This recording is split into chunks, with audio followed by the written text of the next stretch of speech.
Hello, friends, and welcome to Adventures in Pixie Land. My name's Amy, and I'm an ordained minister, and we are in Bible study. We are in the NIV.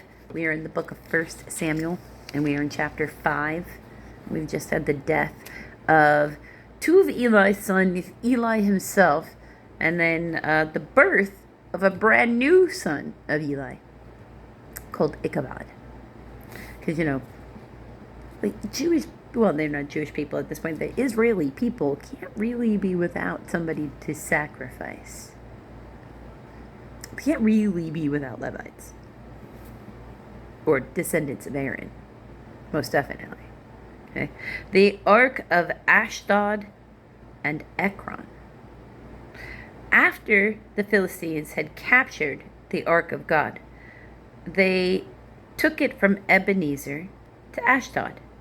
They carried the ark into Dagon's temple and set it beside Dagon.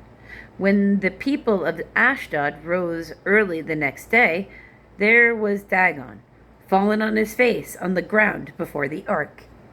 Because remember, their gods are statues. Okay? They took Dagon and put him back in his place. But the following morning when they arose, there was Dagon, fallen flat on his face on the ground before the ark of the Lord. His head and hands had been broken off and were lying on the threshold. Only his body remained. Okay, this is why to this day, neither the priests of Dagon nor the others who entered Dagon's temple at Ashdod step on the threshold. Okay.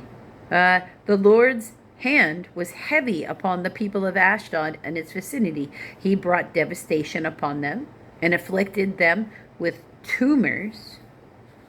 The Hebrew Septuagint Vulgate, tumors and rats appeared in their land, and death and destruction throughout the city. This would indicate that maybe there was something radioactive going on with the Ark of the Covenant to create tumors. So interesting. It's emitting an energy. Isn't that fun? When the men of Ashdod, I wonder how come the Israeli people don't have these problems. When the men of Ashdod saw what was happening, I'm totally being facetious, it's completely God. They said, the Ark of God of Israel must not stay here with us. Yeah, it's not yours. It's not nice to steal. Swipe or no swiping. Like, come on, we teach this to children. The Ark of God of Israel must not stay here with us because his hand is heavy upon us and upon Dagon, our God. You mean the statue? He doesn't like statues that you try to call God. He's going to, if you bring that, anything that's holy, anywhere near anything that is unholy, the things that are unholy are going to have a real hard time. That's why all the demons were, in the New Testament, we're throwing them at the feet like the demon possessed. Please don't hurt us, Jesus, because they can't even handle the holiness that was radiating off of them.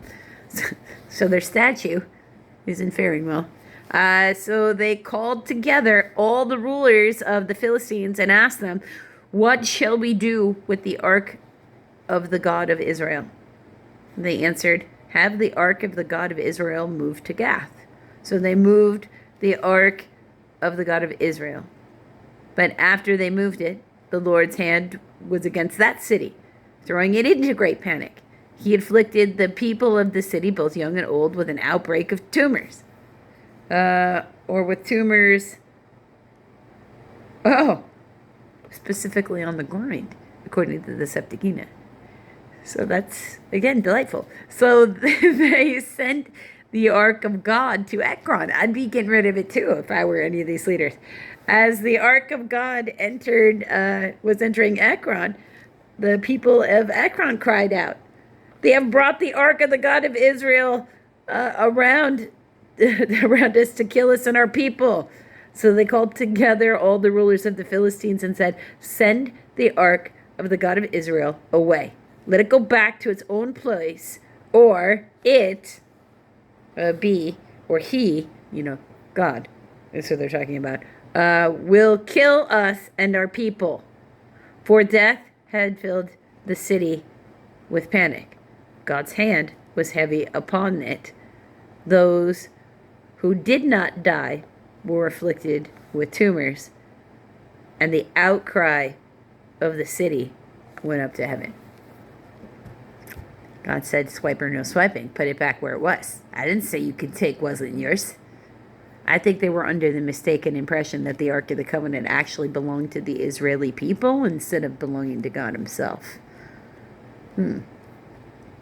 Everything belongs to God, first and foremost. So, maybe one day, these people don't exist anymore. But maybe one day humanity as a whole will get better about figuring that out.